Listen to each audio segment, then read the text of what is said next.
আসসালামু আলাইকুম। আজকে দেখাবো কিভাবে ঘরোয়া উপায়ে পানির ফিল্টার বানানো যায়। পানির ফিল্টার বানাতে যে যে উপকরণ লাগবে, প্রথমে পানির ফিল্টার বানানোর একটা স্ট্যান্ড, এটা লোহা বা কাঠ দিয়ে তৈরি করবেন। তারপরে একটা বালতি, বালতিতে একটা ছিদ্র করে নিতে হবে।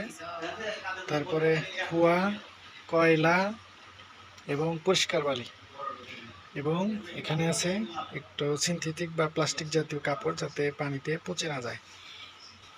তো এখন আমরা ধীরে ধীরে কাজ শুরু করব। একটা একটা লেয়ার ধাপে ধাপে বালতির মধ্যে স্থাপন করব।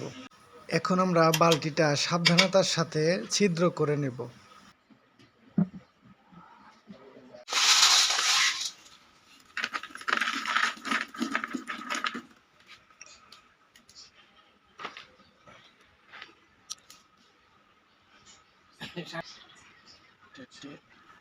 আরেকটি লেয়ার দিচ্ছি আমরা,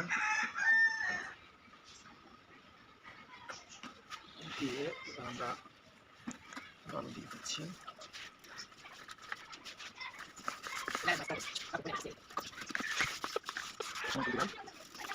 দিয়ে আমাদের পরিষ্কার করলাম,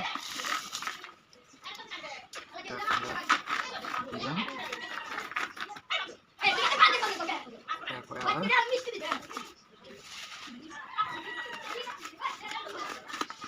অবস্থায় পানিটা একটু ময়লা হতে পারে, তারপর ধীরে ধীরে এটার পরিষ্কারের লেভেলটা শুরু হবে।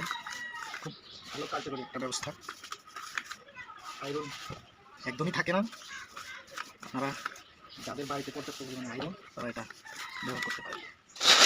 তো ফাইনাল স্তরে আমরা দিয়ে দিচ্ছি,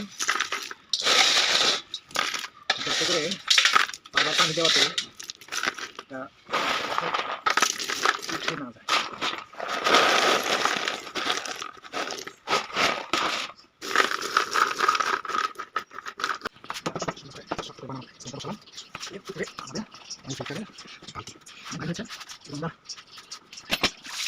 এখন সব কিছুর কাজ শেষ, এবার পানি দেওয়ার পালা।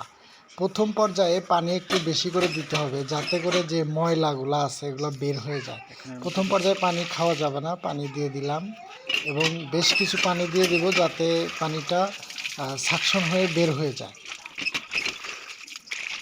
পর্যাপ্ত পরিমাণ পানি ফিল্টার হওয়ার পরে এবার পানি পরীক্ষার পালা। পানি পরীক্ষা করার জন্য 2 গ্লাস ফিল্টার করা পানি এবং আয়রনওয়ালা পানি নিব, এবং সেই সাথে নিব পেয়ারার পাতা। 2টি গ্লাসে পেয়ারার পাতা কুচু কুচু করে ডোলে 2 গ্লাসে দিয়ে দিব। যে গ্লাসের পানি কালো হবে সে গ্লাসের পানি হচ্ছে আয়রন যুক্ত, আর যে গ্লাসের পানি সবুজ রং ধারণ করবে সেটা আয়রন মুক্ত।